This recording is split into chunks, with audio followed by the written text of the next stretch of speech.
마음의 방향이 하나님입니까? 라는 말씀의 제목으로 은혜를 나누겠습니다. 제가 첫 번째 그림은 쓰지 않을 겁니다. 지난 한 주간 월요일 주일 저녁부터 수요일 저녁까지 지방 부흥회가 있었습니다. 지방 부흥회에 참여하면서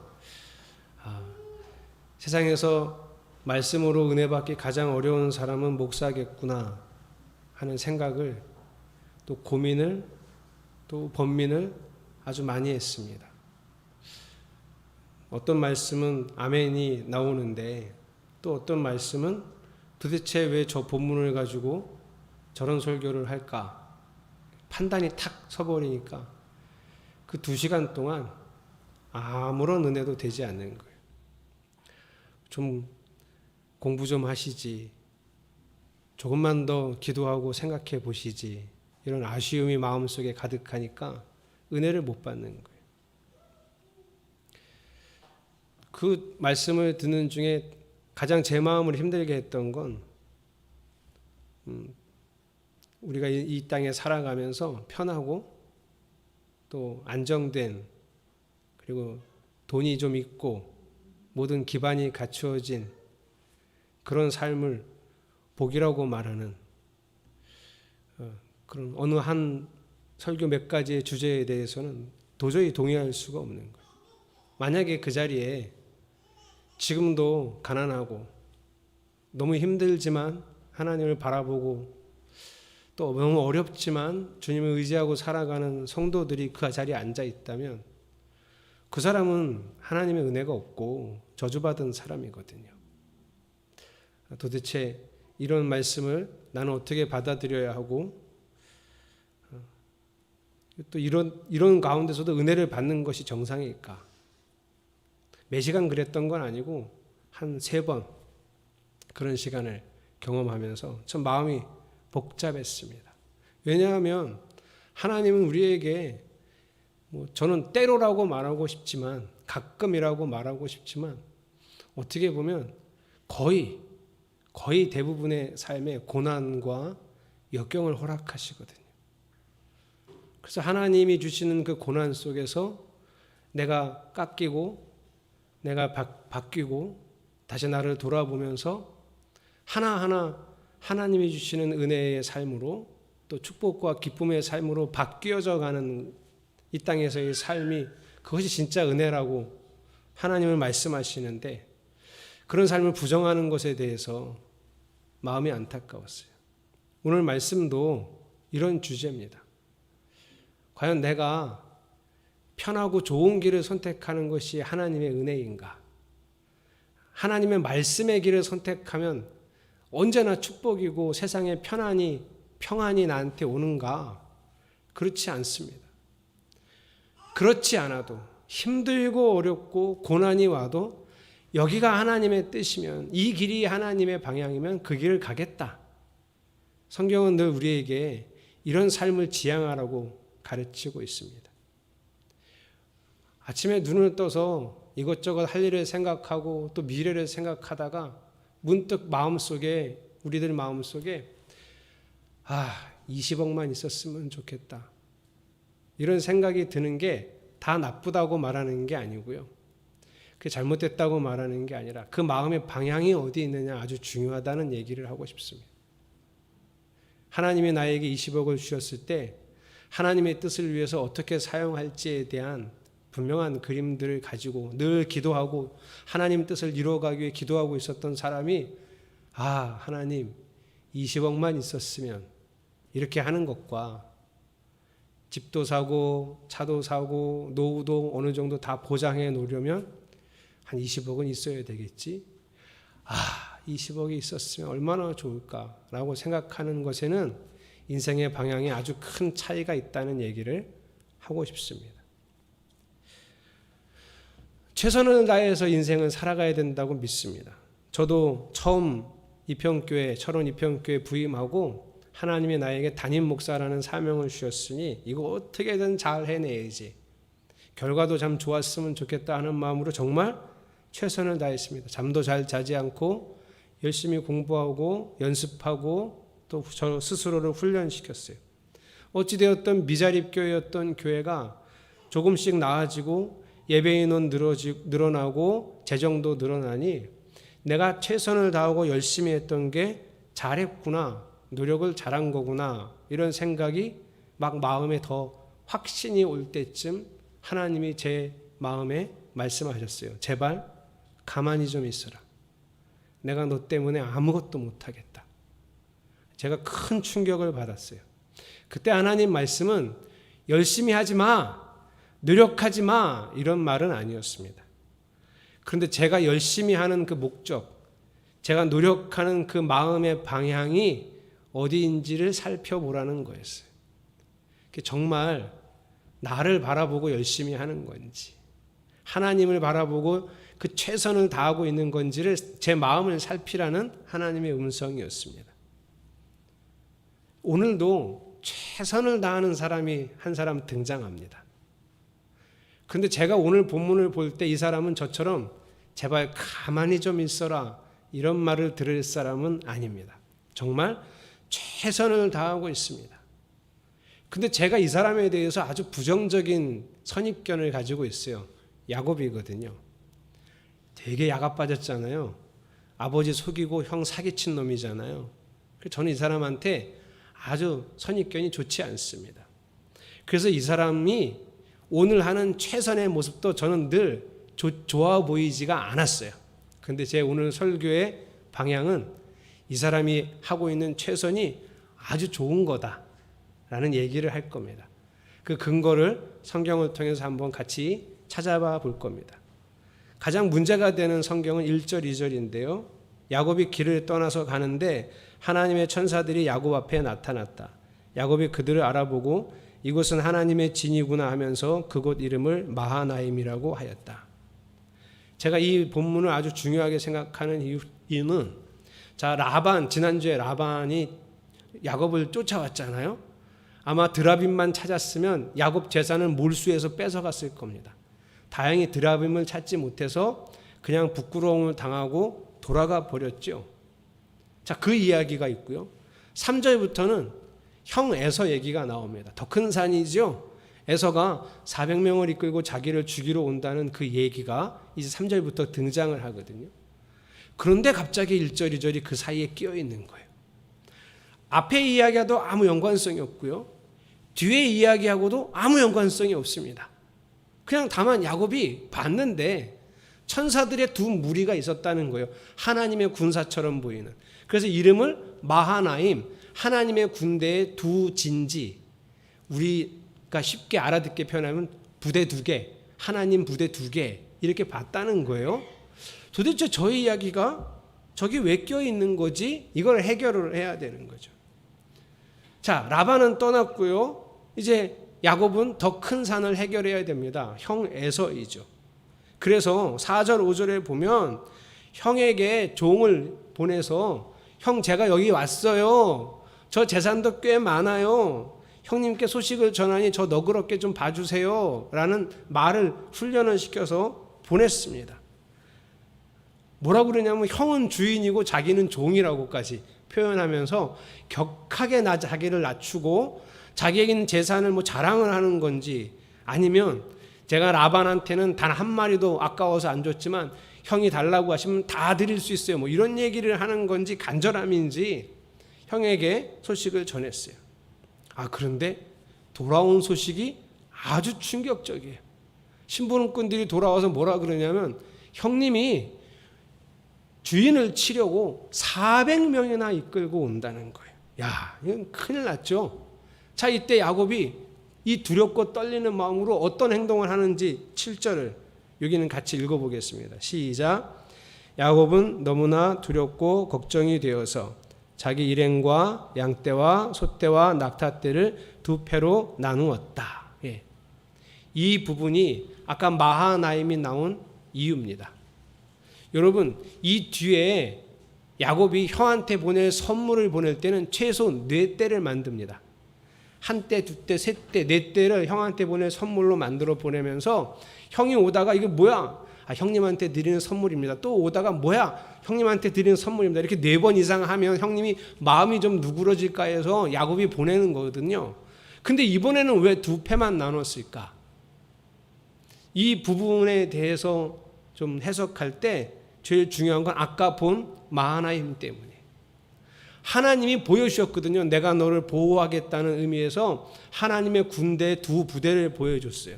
그랬더니 야곱이 형님이 400명 이끌고 쫓아온다는, 자기를 죽이러 온다는 얘기를 듣고 그럼 어떻게 할까? 그 두 부대에게 맡겨야겠다. 그래서 두 대로 나눈 거예요. 저는 오늘 야곱의 행동을 긍정적으로 보기로 했습니다. 어떻게든 어떤 술수를 써서라도 형의 분노를 가라앉히려는 아주 얕은 술수, 비겁한 처사라고 보지 않고 하나님이 도우심은 분명한데 어떻게 도우실지 모르니 최선을 다하는 야곱의 노력으로 보기로 했습니다. 야곱은 자기 생각만으로 위기를 모면하려고 한 게 아니고요. 하나님께 기도하고 하나님의 방법을 모색하고 있는 거예요. 그래서 야곱이 기도하잖아요. 400명이 온다는 소리를 듣고 일단 두 대로, 아까 본 대로 두 대로 나눈 다음에 하나님께 간절히 기도합니다. 이 기도의 내용이 아주 중요해서 제가 원래 한 화면에 놨는데 여기 한 화면에 못 띄겠죠. 자, 10절을 한번 먼저 볼까요? 10절은 야곱이 하나님께 감사하는 내용이에요. 자기가 이 땅을 떠날 때는 지팡이 하나 들고 겨우 도망치듯 떠났는데 지금은 하나님 이렇게 많아요. 이거 다 하나님께서 하신 일이에요. 이게 감사하는 거예요. 여러분, 저는 여러분이 매일 하나님 앞에 기도하시면서 이 감사와 찬양을 잊지 않기를 바랍니다. 지금 여러분의 삶도 하나님이 이루신 줄 믿습니다. 아멘이시죠? 예, 진짜 마음이 깊은 곳으로부터 내 가정에 왔다 갔다 하는 한 아이만 봐도 정말 하나님이 놀랍다. 나에게 이런 직장이라는 기회가 제공된 것에 대해서 여러분 정말 감사하셔야 됩니다.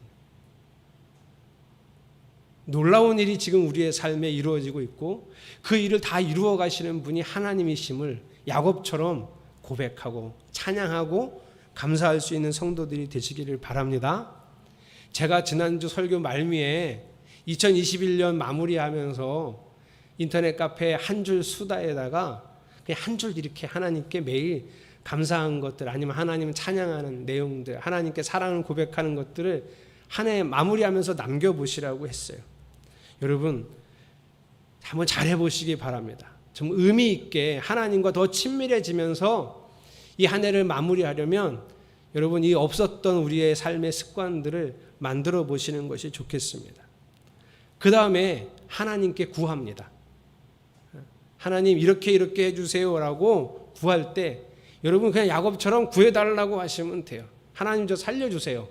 형이 저 죽이러 와요. 형의 손에서 저를 건져주세요. 이렇게 기도하세요. 하나님께 뭔가를 간구할 때 체면 생각하시지 마세요. 또 이게 맞는 건가 틀린 건가, 이게 틀린 거면 절대 구하면 안 되고요. 틀린지 맞는지 모를 때는 그냥 원하는 대로 구하시면 돼요. 왜냐하면 하나님이 또 알려주시기 때문에 그래요. 우리는 연약한 사람들입니다. 하나님이 정말 필요한 사람들이에요. 하나님의 힘과 능력이 없이는 하나님의 뜻을 이루어갈 수 없는 아주 연약한 사람입니다. 그러니 내가 하나님만 필요로 합니다. 하나님 이거 해주세요. 하나님 이거 들어주세요. 라고 기도하는 건 내가 하나님만 의지하고 있다는 걸 드러낼 수 있는 가장 좋은 기도입니다. 그러니 꼭 그렇게 하시기 바랍니다. 이게 이제 초록색으로 제가 해놨던 야곱의 간구입니다. 이것만큼 또 중요한 게 있는데 야곱이 아까 9절에서도 그러고 12절에서도 그러고 하나님께 간구를 하면서 뭐라고 얘기하냐면 하나님이 그러시겠다고 했잖아요. 9절을 한번 볼까요? 9절에는 어떤 내용이 있죠? 아까 노란색이네요. 여기는 내가 고향 친족에게로 돌아가면 은혜를 베푸시겠다고 하셨잖아요. 하나님 말씀을 기억하고 있다가 하나님께 상기시켜 드리는 거예요. 12절은요. 하나님은 내 자손들이 많아지게 하시겠다고 약속하셨잖아요. 그러니 지금 죽으면 안 되죠. 하나님이 지켜주셔야죠. 이 기도, 이런 기도가 여러분의 삶에 매일매일 있기를 축복합니다. 그런데 오늘 가장 중요한 포인트는 뭐냐 하면 이 부분이에요. 자, 야곱이 여기 왜 왔죠, 지금? 형하고 이렇게 맞닥뜨릴 정도로 이렇게 가까이 왜 왔을까요? 하란에 살 때 20년 중에 마지막 6년은 아무리 좀 봐도 라반 외삼촌하고 외사촌들하고 자기를 대하는 게 예전 같지가 않았다, 이렇게 표현되어 있어요. 심지어 야곱이 느낄 때 나를 죽일 수도 있겠구나. 라반도 자기 입으로 얘기했어요. 내가 마음만 먹었으면 너를 해칠 수도 있었다. 이 얘기는 마음 한번 먹을 생각이 있었다는 소리예요. 이걸 다 야곱이 느끼고 있었으니까 야, 이제 여기 떠나야겠다. 여기서는 도저히 같이 살 수가 없어. 자, 이제 여러분이 야곱이에요. 외삼촌하고는 도저히 같이 살 수 없어요. 죽을 수도 있어요. 떠나야 돼요. 자, 그러면 여러분 어디로 가시겠습니까? 여러분이 대답을 못할 걸 저를 알고 있었어요. 왜냐하면 여러분이 지금 뭐 야곱이 춘천에 살았다 그러면 여러분 어디로 가시겠습니까? 그럼 여러분이 화천이 좋을까? 양구? 산지보다는 짐승을 치려면 조금 넓은 데로 가요. 홍천이 더 날래나? 원주? 이렇게 생각하시면 뭔가 대답할 게 있겠지만 여러분이 유프라테스강 근처의 지역을 전혀 모르니 어디라고 말할 수가 없죠. 그래서 여러분이 대답할 수 있는 질문으로 바꿔서 할게요. 야곱이 하란 땅을 떠나야 되겠어요? 도저히 여기서는 못 살겠어요. 죽을 수도 있겠어요. 가자, 떠나자. 그랬을 때 적어도 죽어도 가지 않을 곳은 어디입니까? 절대 여기는 안 가. 야곱이 절대 가면 안 되는데 야곱은 절대 여기는 선택하지 않을 곳이 어디입니까? 가나안 땅에. 왜요? 형이 있거든요. 거기 가면 99% 죽을 겁니다. 형한테 완전히 도륙당할 수도 있어요. 그러니 야곱이 선택을 한다면, 하란 땅을 떠나야 된다는 선택을 한다면 야곱은 다 괜찮아요. 단지 가나안 땅은 안 돼요. 그런데 지금 야곱이 어디 와 있어요? 가나안 땅에 와 있어요. 가나안 땅으로 향하고 있어요. 도대체 야곱은 우리 같으면 절대 선택하지 않은 가나안 땅으로 왜 옮겨오고 있을까요? 이유는 아주 간단해요. 하나님이 그리로 가라고 하셨어요. 2012년에 우리 아내랑 저랑 기도하다가 하나님이 교회 놓고 나가라 그래서요. 제가 안 간다 그랬어요. 저는 듣지도 못했으니까 솔직히. 우리 아내가 그러더라고요. 하나님이 떠나라고 하신다고. 말도 안 되는 소리를 하고 있다고. 그래서 뭐 몇 달 전에는 하나님이 교회도 보여주셨대요. 그래서 그 개꿈이라고 그랬어요, 제가. 그런데 자꾸 말씀이 이렇게 와요. 어디로 가야 된다는 말씀이 와요. 우리 아내도 어디로 가야 된다는 생각이 오니까 기도를 했겠죠. 우리 아내가 항상 저한테 했던 말이 있어요. 나는 하나님이 어디로 가라 그래도 다 갈 수 있어요. 항상 저한테 그랬어요. 하나님이 저기 가라 저길 가라 그러면 어디든지 다 갈 수 있대. 딱 한 군데만 안 가고 다 갈 수 있대요. 우리 아내가 절대 안 된다고 생각했던 딱 한 군데가 어딜까요? 춘천이에요. 자기는 춘천만 아니면 어디든지 갈 수 있다고 저한테 맨날 그랬어요. 목회하는 내내. 하나님이 춘천만 가라고 안 하시면 난 다 갈 수 있어. 그런데 그 기도를 열심히 하더니 어느 날 저녁에 얼굴이 이렇게 별로 좋지 않아서 저한테 그래요. 하나님이 춘천으로 가래. 그러는 거예요. 거긴 안 간다며. 나는 가기 싫지. 그러더라고요. 우리 아내는 왜 춘천이 싫었을까요? 고향인데. 시댁이 있어서 그랬나? 저한테 이유는 잘 얘기한 적이 없어요. 야곱은요, 가나안 땅만 안 가면 돼요. 그런데 가나안 땅으로 오고 있습니다. 왜요? 하나님이 거길 가라고 했어요. 이럴 경우 어떻게 반응할까요? 여보세요? 하나님 뭐라고요? 가나안 안 들리네? 여보세요? 그리고 못 들은 척 해야죠. 우리는 못 들은 척 했을 겁니다. 만약에 들었다고 하면 우리는 속으로 이렇게 생각했을 거예요. 이 마귀가 갑자기 이상한 음성을 나한테 들려줬구나. 그리고 축기 사역을 했을 거예요. 내가 예수의 이름으로 명하노니 물러가라! 이렇게 기도했을 거예요. 하나님이 말씀하시는데도 이건 내 생각과 다르니까. 그러나 야곱은 그렇게 하지 않았어요. 지금도 400명을 이끌고 온다잖아요. 이제라도 늦지 않았어요. 방향을 돌리면 돼요. 야, 빨리 튀자! 형이 400명이나 이끌고 온대. 야, 너무하지 않냐? 그냥 와서 때려도 얻어 맞을 생각으로 가고 있었는데 400명을 이끌고 온대. 튀자! 지금이라도 방향을 돌리면 돼요. 야곱이 어떻게 해야죠? 아니요. 전혀 그렇게 하지 않아요. 방향은 가던 방향 그대로예요. 형이 400명을 이끌고 오는 그 방향으로 야곱은 때를 이루어 가고 있습니다. 다만 하나님께 도움을 구하고 있는 거예요. 하룻밤을 그렇게 기도하고 하룻밤을 보내고 아침에 일어난 야곱이 14절 15절 형한테 줄 선물을 골라냅니다. 야, 대박입니다. 암염소 200마리, 순염소 20마리, 암양 200마리, 순양 20마리. 와, 어마어마한 양이죠. 젖을 빨리는 낙타 30마리와 거기에 딸린 새끼들, 암소 40마리, 황소 10마리, 소만 50마리, 암나귀 20마리, 새끼나귀 10마리. 이 정도면 정말 어마어마한 돈인데 이거 형한테 주겠다고 구별을 한 거예요. 엄청난 선물을 몇 대로 나누어서 각 대마다 종을 두고 그 종한테 형하게 할 얘기까지 다 교육을 시켜서 보내는 거예요. 이거 효과 있었을까요? 저는 잘 모르지만 뒤를 보면 전혀 효과 없어 보입니다. 제가 하고 싶은 얘기, 야곱이 기도했잖아요. 하나님, 저 살려주세요. 기도하고 지금 뭐 하고 있는 거예요? 하나님이 어떻게 하실지 모르니 자기가 할 수 있는 최선을 다하고 있는 거예요. 너무 인간적인 방법을 썼나요? 그럼 야곱이 인간인데 인간적인 방법을 쓰지 지가 하나님입니까? 이상한 방법을 못 쓰죠. 기적을 나타낼 수도 없죠. 기도했잖아요. 하나님의 도우심을 구했으니 나는 뭘 하면 좋을까? 하나님이 이걸 이루실 텐데 나는 그러면 뭘 하면 좋을까? 형한테 한번 선물을 보내볼까? 그래서 이 방법을 썼던 거예요. 야곱은 하나님 말씀만 듣고 믿고 지금 이 길을 걸어오고 있습니다.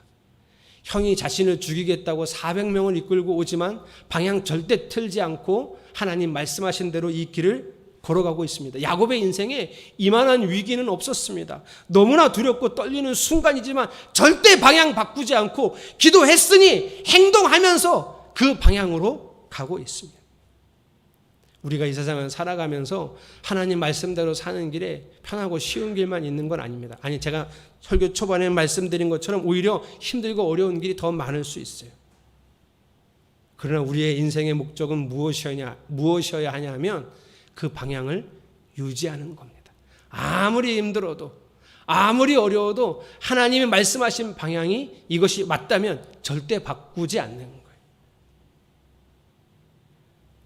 하루의 삶이라도 하나님 말씀에 온 마음과 신경을 집중해서 하나님이 원하시는 길을 살아가려고 하는 그 마음의 방향이 중요하다는 얘기예요. 여러분, 우리가 하나님 말씀 이루며 사는 삶은 어떤 것일까요? 교회 다니면서 많이 들으셨던 말씀이 있어요. 한번 따라해 보실까요? 하나님께 영광을 돌리는 삶. 네.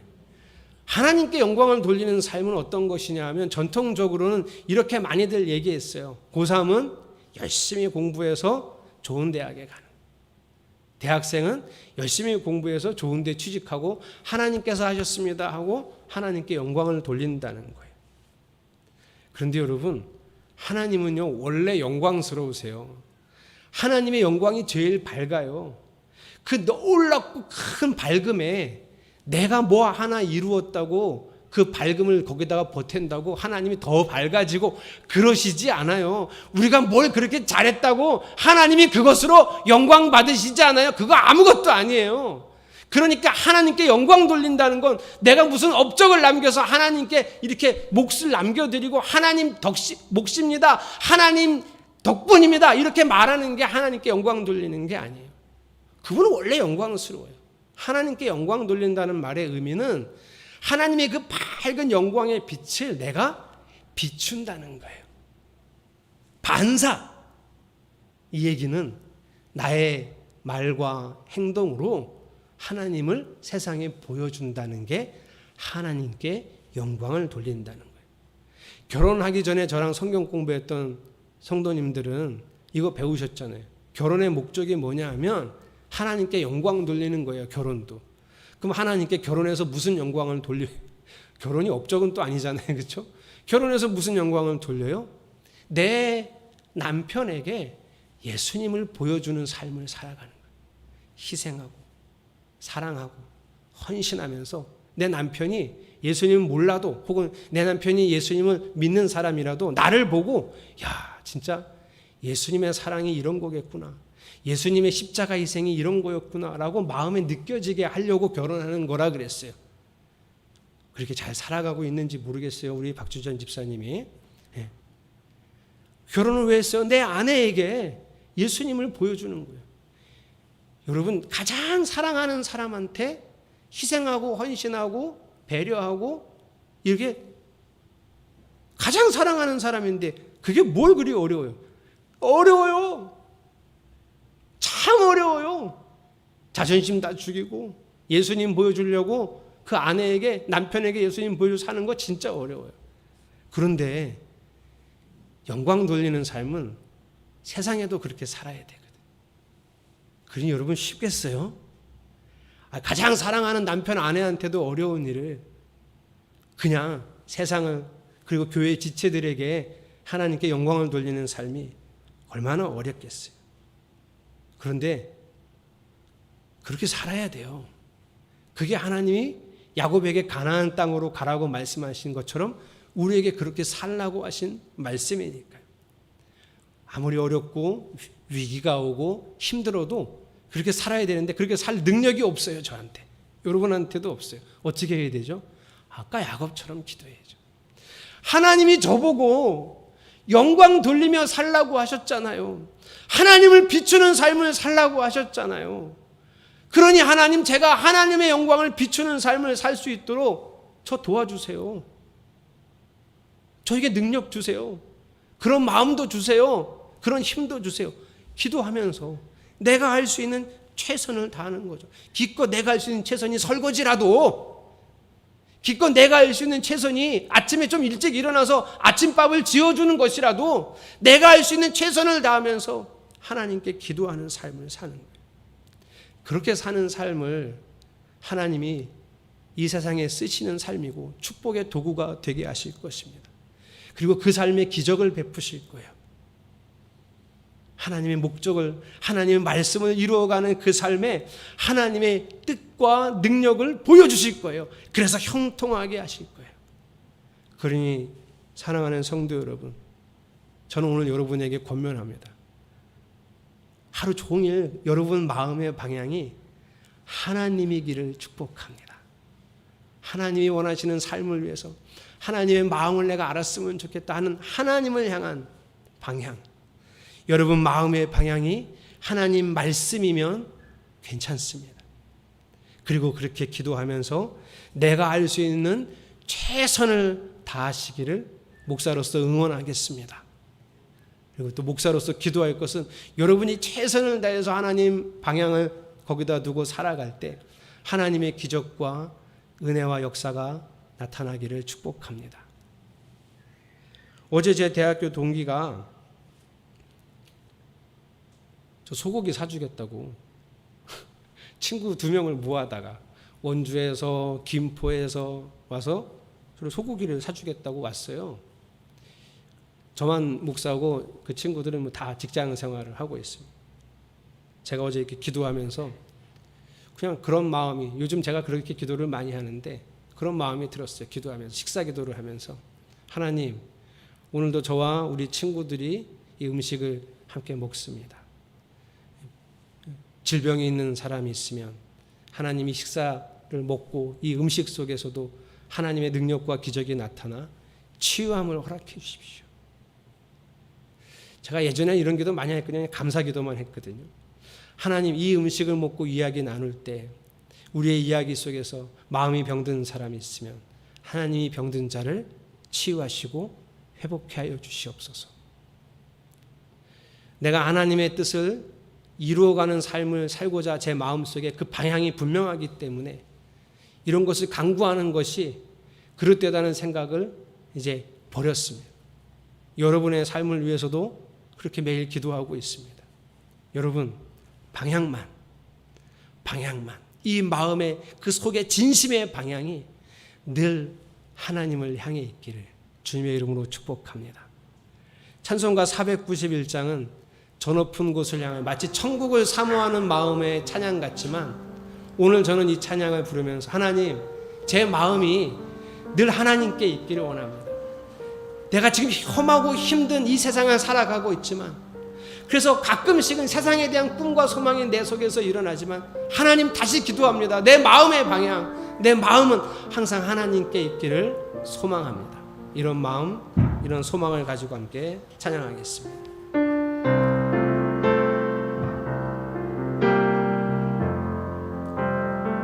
저 높은 곳을 향하여, 저 높은 곳을 향하여 날마다 나아갑니다. 내 뜻과 정성 모아서 날마다 기도하. 저 높은 곳을 향하여, 저 높은 곳을 향하여 날마다 나아갑니다. 내 뜻과 정성 모아서 날마다 기도하. 내 주여 내 마음 붙드사, 내 주여 내 마음 붙드사 그곳에 있게 하소서. 그곳은 빛과 사랑이 언제나 넘치옵니. 괴로움과 죄가 있는 곳, 괴로움과 죄가 있는 곳 나비로 여기 빛나고 높은 저곳을, 빛나고 높은 저곳을 날마다 바라보. 할렐루야. 내 주여, 내 주여 내 마음 붙드사 그곳에 있게 하소서. 그곳은 빛과 사랑이 언제나. 우리 소리 높여서 4절, 험하고 높은 이 길을, 험하고 높은 이 길을 싸우며 나아갑니다. 다시금 기도하오니 내 주여. 다시 합시다. 험하고 높은 이 길을 싸우며 나아갑니다. 험하고 높은 이 길을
방향을 하나님께 두겠습니다.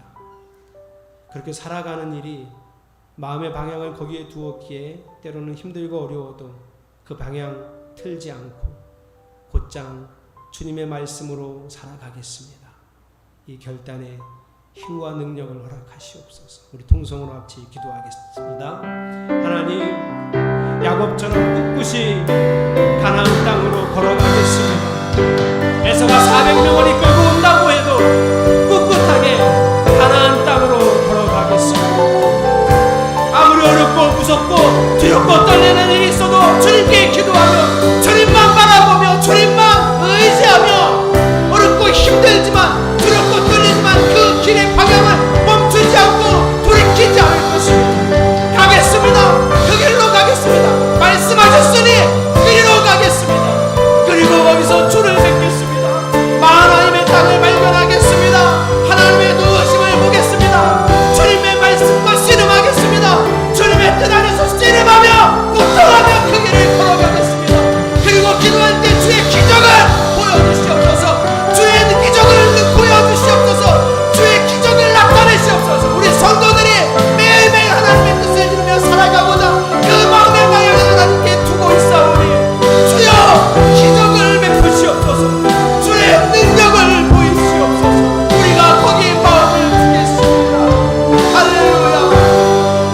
내 주여 내 맘 붙드사 그곳에 있게 하소서. 그곳은 빛과 사랑이 언제나 넘치옵니다. 오늘도 우리를 사랑하시고 주님께로 이끄시는 예수 그리스도의 이름으로 기도드렸습니다.